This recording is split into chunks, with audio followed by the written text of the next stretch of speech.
Dans le numéro de 11 News Vidéo mars 2022, nous vous parlerons des défis que le monde salésien doit relever pour apporter l'espoir là où cela semble impossible, ainsi que de la situation difficile en Ukraine. Nous suivrons ensemble les pas du recteur majeur dans sa visite en Afrique, ainsi que les nombreux projets qui, au nom de Don Bosco, sont réalisés dans toutes les parties du monde.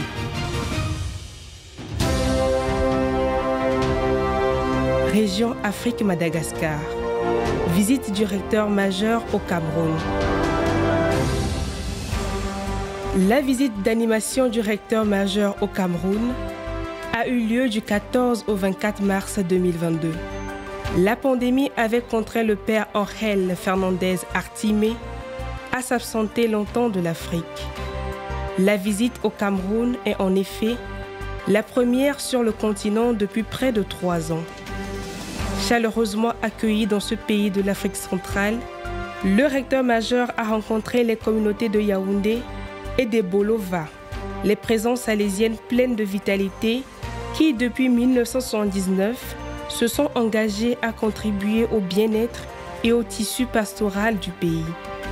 Au cours du programme chargé d'événements, le 10e successeur de Don Bosco a pu partager des moments importants de célébration et de prière avec la famille salésienne camerounaise, sans toutefois cacher la profonde souffrance de la guerre en cours en Ukraine.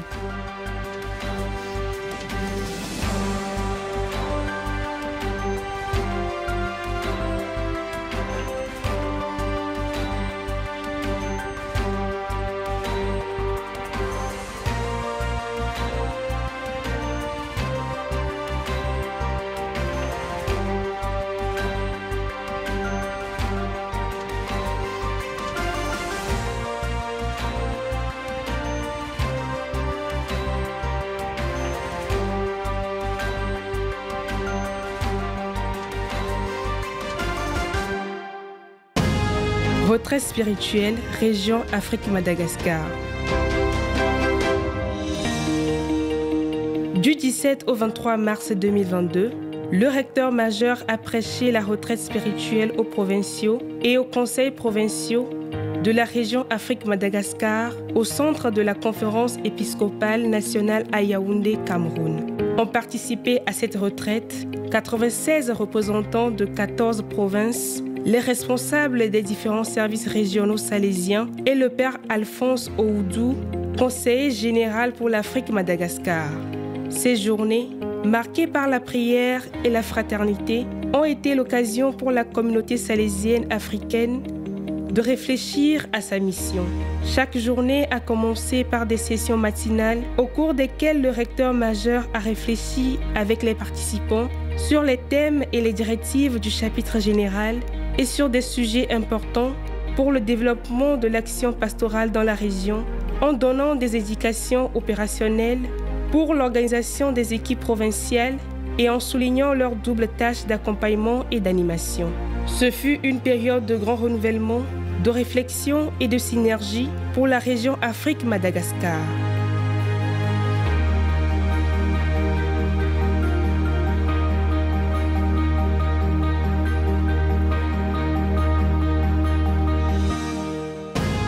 La visite du recteur majeur en Guinée équatoriale. Du 25 au 30 mars 2022, le recteur majeur a visité les communautés salésiennes de la Guinée équatoriale. Après un accueil chaleureux à Ebébéine, ville frontalière avec le Cameroun, où il a également pu visiter l'évêché et prier avec la curie diocésaine, le père Jorge Fernandez Artimé s'est rendu à Mikomeseng, où il a été accueilli par les autorités de la ville et le président du conseil pastoral paroissial. Le lendemain, le recteur majeur a poursuivi sa visite à Bata, où il a rencontré l'évêque Monseigneur Juan Matogo Oyana, puis il s'est rendu sur l'île de Malabo, la capitale du pays, où il a été accueilli par la communauté salésienne locale et a rencontré les jeunes du mouvement salésien des jeunes. La visite du recteur majeur en Guinée équatoriale a été un moment de grâce pour renforcer l'esprit de la mission au sein de la famille salésienne et chez les jeunes.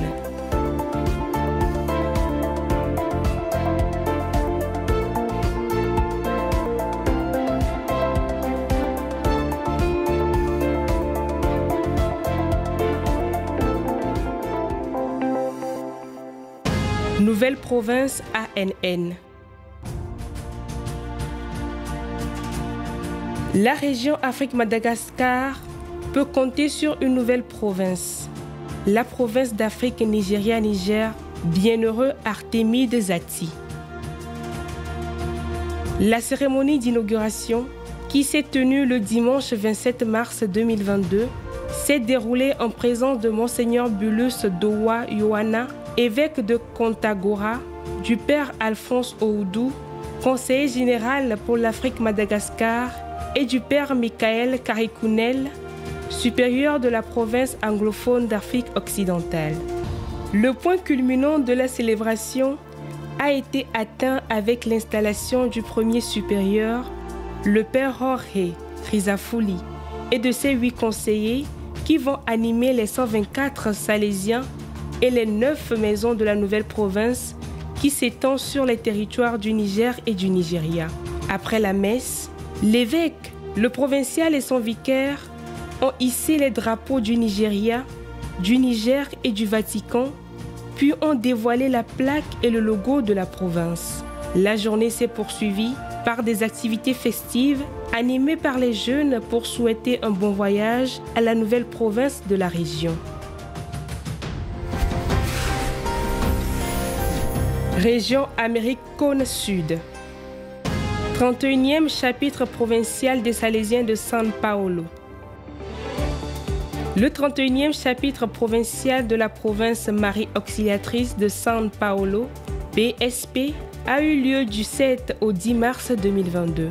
La rencontre, dirigée par le régulateur Père Paulo Profilo, a également vu la participation du Père Gabriel Romero, conseiller pour la région Amérique du Sud. Une 60aine de personnes, parmi lesquelles des Salésiens, des laïcs, des coordinateurs d'animation provinciale et des jeunes animateurs ont participé au chapitre. L'objectif était de réfléchir au renouvellement de la mission, à réaliser avec audace, prophétie et fidélité, 3 mots qui constituent le thème du chapitre provincial. Pendant les journées du chapitre, ils ont réfléchi sur les lignes pragmatiques pour le CCNA proposées par le recteur majeur, le père Angel Fernandez Artimé, ainsi que sur la révision du projet organique provincial et du directoire provincial.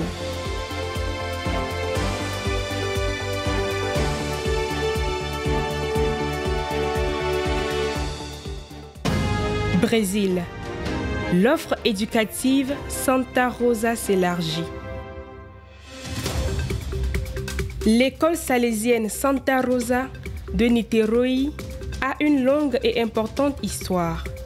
Fondée en 1883, l'école a été la première œuvre salésienne au Brésil et avec son siècle et demi d'existence, elle peut compter parmi ses anciens élèves des personnalités les plus importantes de la culture brésilienne.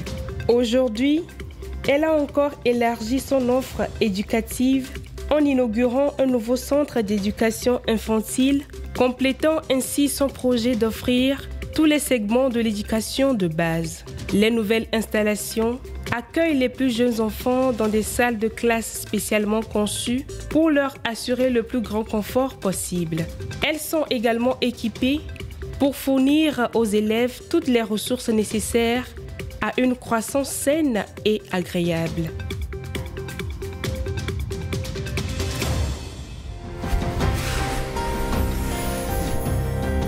Région Asie-Est-Océanie, Papouasie-Nouvelle-Guinée. Les élèves célèbrent la fête de la Saint-Joseph. Le 18 mars 2022, l'école technique Don Bosco de Gabutu, Port Moresby, a organisé une messe solennelle pour marquer la fête de Saint-Joseph. Le nonce apostolique de Papouasie-Nouvelle-Guinée, l'archevêque Fermi Emilio Sosa Rodriguez, a présidé l'Eucharistie avec son secrétaire, le père Pedro Sachichula, et le directeur spirituel de l'école, le père Ambrose Pereira. Les beaux chants exécutés par la chorale de l'école, le DBTS Band Club, composé de plus de 1000 élèves, ont rendu encore plus belle la liturgie célébrée. En présentant la figure de Saint Joseph, le nonce a souligné son grand dévouement aux travaux pratiques en le mettant en continuité avec les études que les enfants réalisent dans l'école salésienne. Don Bosco Gabutu est le premier lycée technique de Papouasie-Nouvelle-Guinée, connu aujourd'hui pour son excellence en matière d'éducation.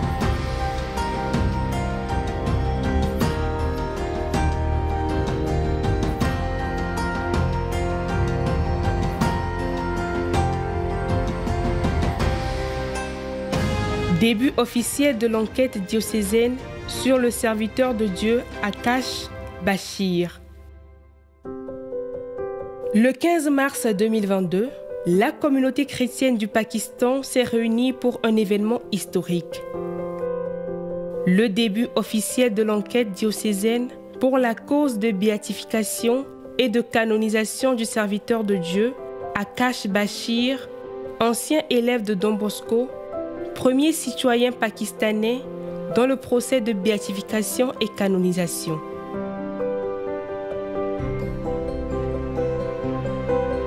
La célébration eucharistique a eu lieu dans la cathédrale du Sacré-Cœur de Lahore en présence du nonce apostolique au Pakistan, Monseigneur Christophe El Kassis, de tous les membres de la conférence épiscopale pakistanaise, à savoir l'archevêque de Lahore, l'archevêque d'Islamabad, l'archevêque de Karachi, l'évêque d'Hyderabad, l'évêque de Faisalabad et l'évêque du vicariat apostolique de Quetta. Des membres du tribunal pour la cause de béatification et de canonisation d'Akash Bashir étaient également présents. Le nonce a remercié la famille Bashir pour le don de leur fils Akash et la congrégation salésienne pour avoir rendu possible le début du processus de béatification. Émouvante fut la réponse du peuple pakistanais qui prit activement part à cette célébration d'une portée spirituelle historique.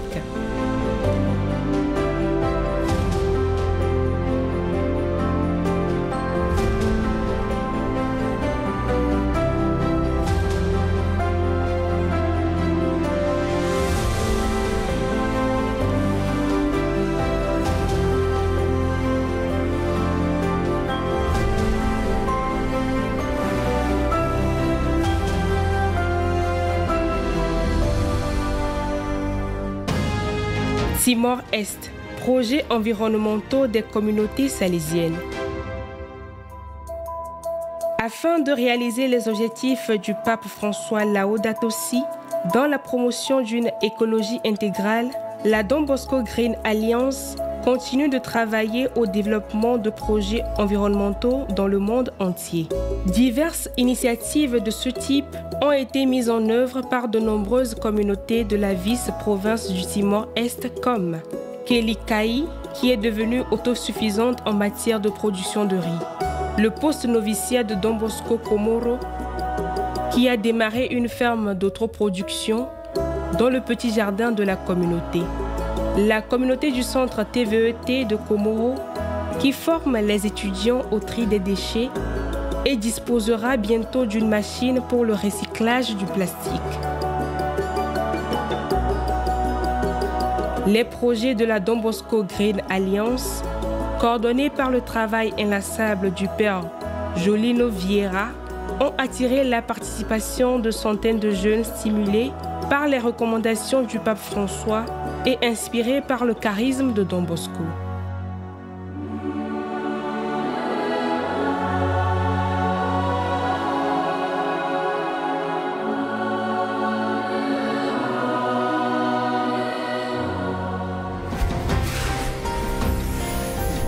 Région Asie Sud.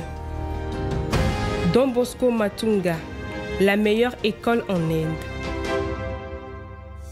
La Don Bosco High School Matunga a reçu le prix de la meilleure école en Inde un motif de joie pour l'Institut qui fête cette année son 80e anniversaire.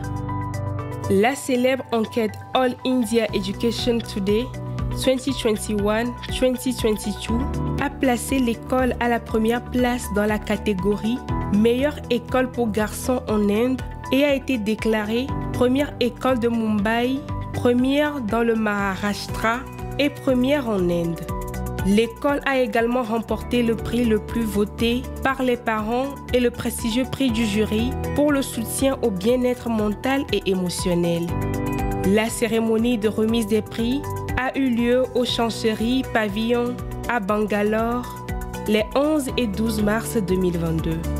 L'école propose une offre éducative étendue avec de nombreuses installations pour les activités sportives et culturelles. La liste des récompenses pour l'excellence dans le sport est impressionnante et le nombre de programmes éducatifs innovants la rend unique et pertinente.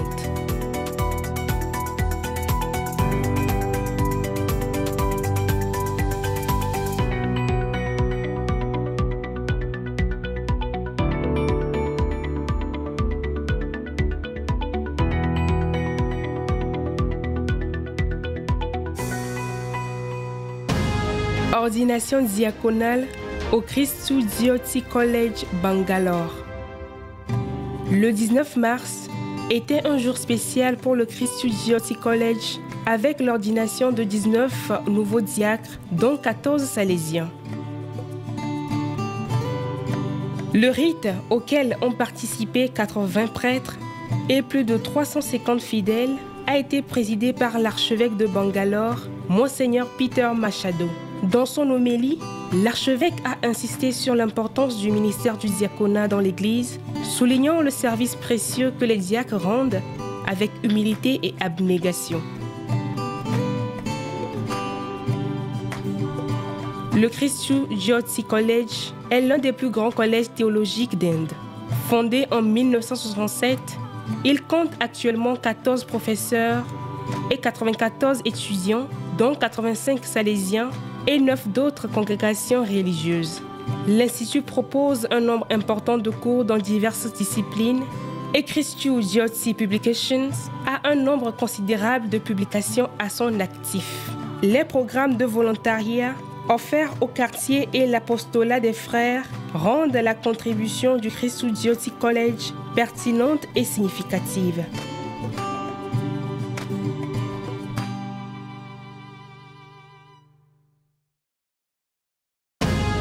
Tiruchi, journée de la femme au Don Bosco Youth Village. À l'occasion de la Journée internationale de la femme, les membres du Don Bosco Self-Help Group ont célébré la femme au Don Bosco Youth Village, qui est Ramour, Tiruchi. La célébration a donné lieu à de nombreux moments de divertissement organisés par près d'1 millier de femmes de tous âges qui ont participé à des danses traditionnelles et à d'autres manifestations culturelles pour exprimer leur désir de s'amuser et de voir leurs valeurs reconnues. La Journée de la femme n'est qu'un des nombreux projets organisés par les membres du groupe d'entraide qui met en œuvre diverses activités visant à encourager les membres à développer des projets entrepreneuriaux et à se former dans des domaines professionnels et éducatifs.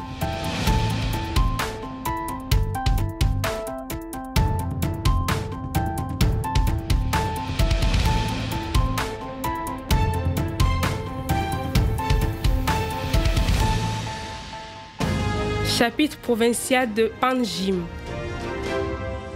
Le 6e chapitre provincial de la province de Saint-Joseph, Vase de Panjim, en abrégé INP, s'est tenu du 8 au 12 mars 2022 au Mount Don Bosco à North Goa. Le thème du chapitre était « Va et fais la même chose pour toi-même. Identité, mission partagée, avenir ». Inspiré des recommandations du chapitre général 28. Les journées ont été suivies par 38 capitulaires regroupés en 5 commissions d'études sur différents thèmes. Le père Bijou Michael, conseiller général pour la région de l'Asie du Sud, a également participé au chapitre et a prononcé le discours d'ouverture. Ce fut véritablement une expérience fraternelle, d'études approfondies, de prières et de partage franc et courageux qui a permis de formuler des lignes d'action concrètes pour les 6 prochaines années.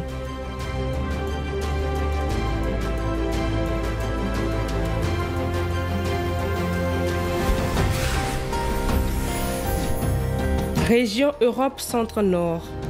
Ukraine. Les Salésiens ukrainiens continuent à fournir de l'aide. Les Salésiens sont présents en Ukraine depuis le début des années 1990 et leurs communautés appartiennent aujourd'hui à 2 provinces différentes. 4 maisons, Odessa, Peresmyslany, Bibrka, Korostichiv, qui animent également l'école italienne de Zhytomyr, font partie de la province de Cracovie. 4 autres, Kiev, Lviv, Novosylka et Dnipro, forment la vice-province de l'Ukraine. Depuis le début du conflit, tous ces centres sont devenus des espaces d'attention et de soins accordés aux autres en plein cœur de l'horreur de la guerre. Les centres de pastoral des jeunes sont devenus des centres de premiers soins pour la population sinistrée. Les maisons, les oratoires et les écoles salésiennes ont ouvert leurs portes aux personnes déplacées, fournissant de la nourriture et des médicaments à ceux qui en avaient besoin, offrant une hospitalité temporaire dans les sous-sols, offrant un soutien psychologique, moral et spirituel aux personnes traumatisées par la guerre. Dans le pays, la fraternité et la solidarité entre les nécessiteux se manifestent également. Les maisons salésiennes des régions occidentales reçoivent des aides de l'étranger et, après avoir gardé l'essentiel pour les personnes déplacées dont elles s'occupent, font suivre les convois aux maisons plus à l'est. Depuis Dnipro, au moins 3 fois par semaine, l'aide humanitaire est acheminée vers les zones les plus proches de la frontière avec la Russie et au retour, on récupère les familles avec enfants qui souhaitent quitter cette zone et entamer le voyage vers l'ouest, non sans avoir reçu la bénédiction pour le voyage. Les Salésiens montrent qu'ils répondent à la mission de Don Bosco en toutes circonstances, en offrant des oasis de paix là où il ne semble y avoir que des déserts de terreur.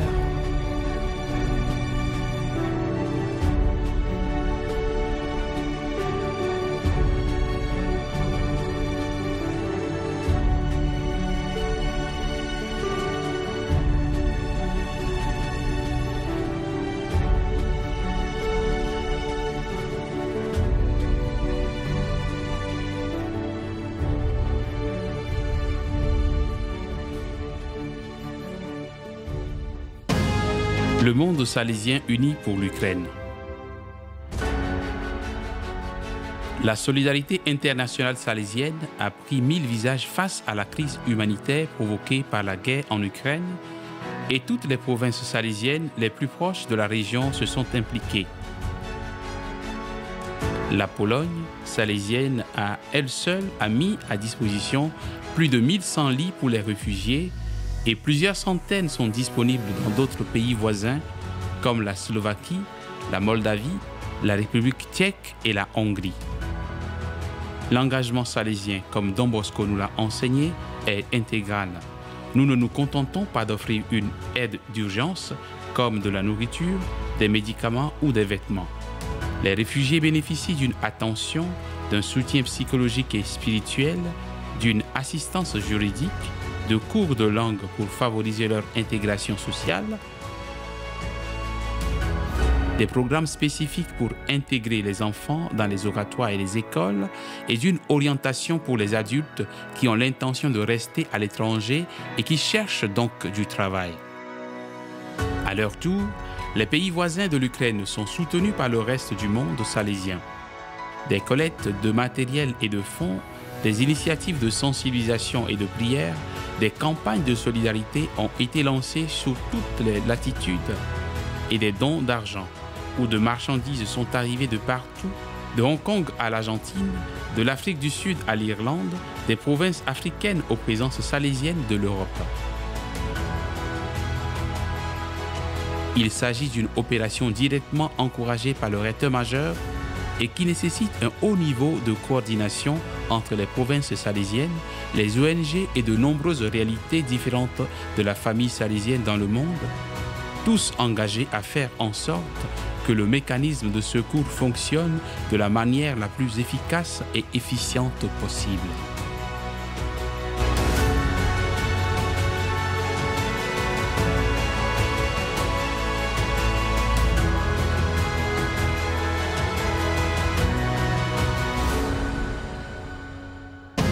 Chapitre provincial des Salésiens du Nord de la Belgique et de la Hollande.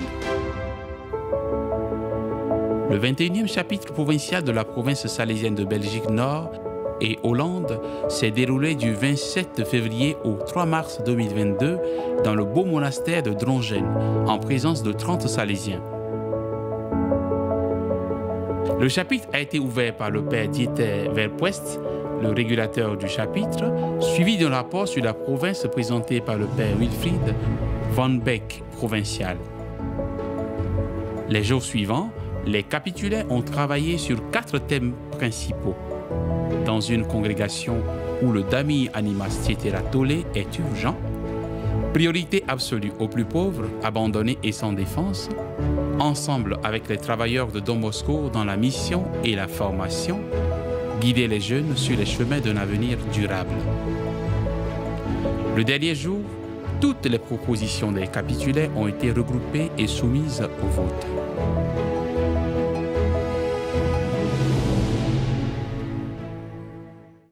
Malte, l'esprit salésien et la mémoire de Don Bosco.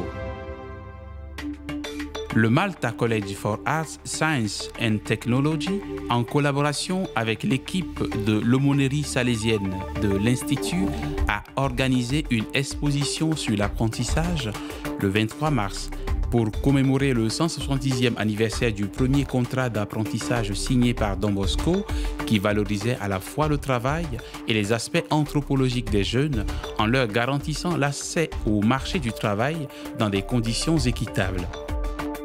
L'invité d'honneur pour l'occasion était le père Ivo Coelho, conseiller général pour la formation, qui était en visite dans les communautés salésiennes de Malte.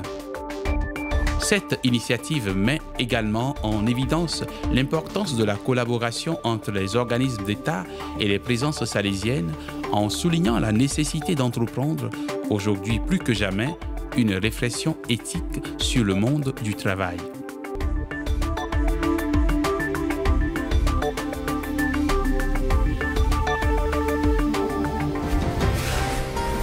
Région interaméricaine, 18. États-Unis, jeunes volontaires en mission pour les nécessiteux. Inspirés par l'esprit missionnaire salésien, les jeunes volontaires des États-Unis organisent des programmes d'assistance mensuels pour soutenir les sans-abri dans une atmosphère de partage et de gratuité. Ces initiatives qui visent à offrir un soutien matériel et psychologique aux personnes en difficulté sont coordonnées par le père Luis Chacon, coordinateur provincial des volontaires. Le groupe de volontaires rassemble de plus en plus de membres et en mars dernier, ils ont formé une équipe de 30 jeunes provenant de 7 réalités salésiennes différentes, tous travaillant pour apporter de la nourriture, des vêtements et des articles d'hygiène aux moins fortunés de Skid Row à Los Angeles.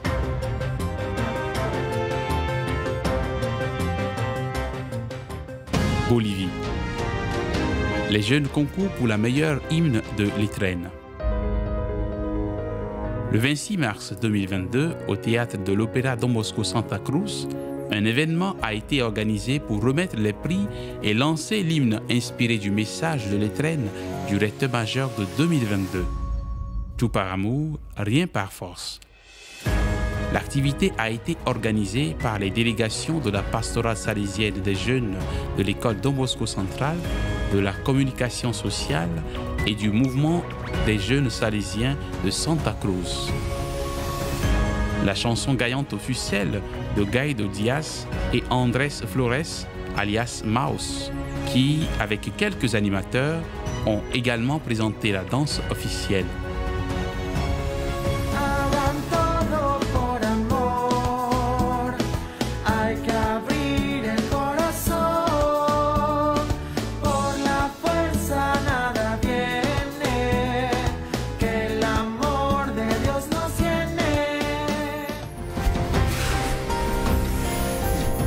région méditerranéenne. 20. Égypte, chapitre provincial des Salésiens du Moyen-Orient. Du 26 mars au 6 avril 2022, s'est tenu le chapitre de la province Jésus adolescent du Moyen-Orient. 25 Salésiens,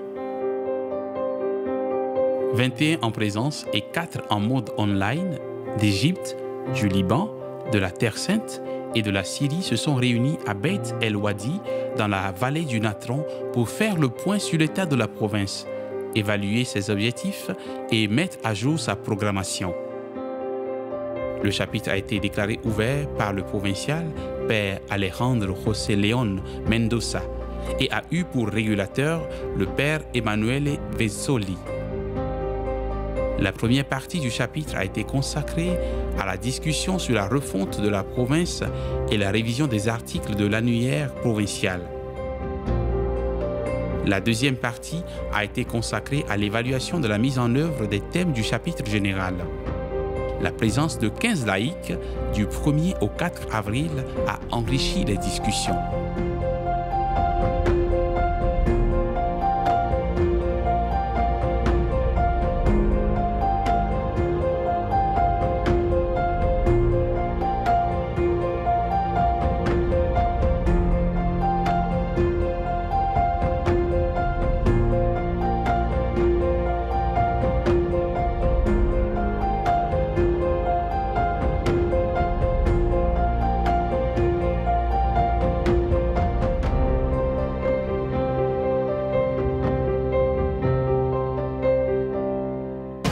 Espagne. Embrasser nos racines.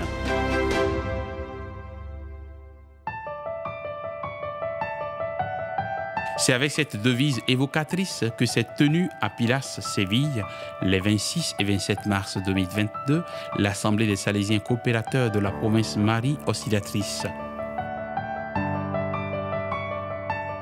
Plus de 200 Salésiens coopérateurs se sont réunis pour cultiver l'esprit de Don Bosco et évaluer l'orientation de leur parcours.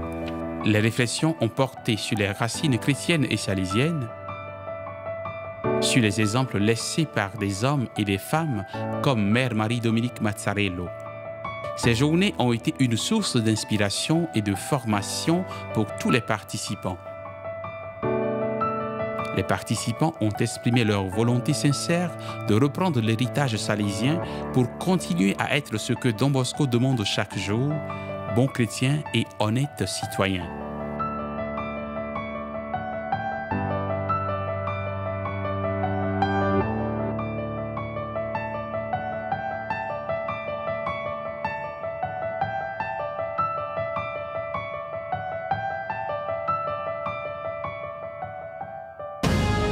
La 35e édition du prix Don Bosco.